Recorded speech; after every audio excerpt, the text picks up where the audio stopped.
खान्देश कुलस्वामिनी एकविरा देवीचे दर्शन घेत डॉक्टर शोभा बच्छाव यांचा प्रचारास शुभारंभ, मोटरसायकल रॅलीत सहभाग।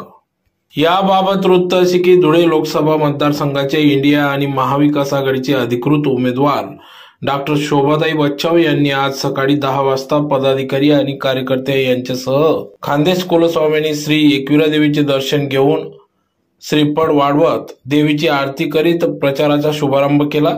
त्यानंतर मंदिरापासून मोटरसायकल रॅली संपूर्ण धुळे शहरातून, जुने धुळे परिसरातून, बालगोपाल व्यायामशाळा, भोले बाबा दर्गा, भोई गल्ली, सुभाष पुतळा, संपूर्ण धुळे शहरातून फिरून आग्रा रोड मार्गे छत्रपती शिवाजी महाराज पुतळ्याजवळ अभिवादन करून या प्रचार रॅलीचा समारोप करण्यात आला। यावेळी डॉक्टर शोभाताई बच्छाव यांच्यासह काँग्रेसचे प्रदेश सरचिटणीस आबा करंकाळ, जिल्हाध्यक्ष श्यामकांत सनेर, रमेश श्रीखंडे, माजी आमदार शरद पाटील, शिवसेनेचे सहसंपर्क प्रमुख महेश मिस्त्री, जिल्हा प्रमुख अतुल सोनवणे, उपजिल्हा प्रमुख किरण जोंधळे, महानगर प्रमुख डॉक्टर सुशील महाजन, धीरज पाटील, भरत मोरे, संदीप चव्हाण, कुणाल कानकाटे, छोटू माडी, कैलास पाटील, केशव माडी, महादू गवडी, रवींद्र माडी, भानुभाई शिरसाट, राजेंद्र खैरनार, ललित माडी आदी सर्व पदाधिकारी कार्यकर्ते यांच्यासह महाविकास आघाडीचे पदाधिकारी कार्यकर्ते मोठ्या संख्येने या मोटरसायकल रॅलीत सहभागी झाले। तर यावेळी शोभा बच्छाव यांनी प्रत्यक्ष गृहभेटी देऊन मतदारांशी संवाद साधला। तर येत्या काळात काँग्रेसच्या उमेदवार म्हणून मला विजयी करावे असे प्रचार रॅलीतून त्यांनी आवाहन केले। तर धुळेकर जनतेकडून उत्तम प्रतिसाद या ठिकाणी त्यांना मिळाला।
माता यांचं सर्व पदाधिकाऱ्यांसमवेत आम्ही दर्शन घेतलेलं आहे आणि धुळे शहरामध्ये आजपासून रॅलीच्या माध्यमातून प्रचाराची सुरुवात आम्ही करतो. प्रत्येक पक्षाचे नेते दावे करत असतात, परंतु ही जी काही निवडणूक आहे ही जनतेने हातात घेतलेली आहे आणि या निवडणुकीमध्ये निश्चितपणे परिवर्तन घडणार आहे आणि महाविकास आघाडीची उमेदवार जी मी आहे तो मला सर्व जनतेचा मतदारांचा आशीर्वाद निश्चितपणे मिळेल आणि मी प्रचंड मताधिक्याने निवडून. आज एक देवीला मी एकच सांगितलं की मला चांगलं कार्य करण्याची शक्ती देवी माता. थँक्यू.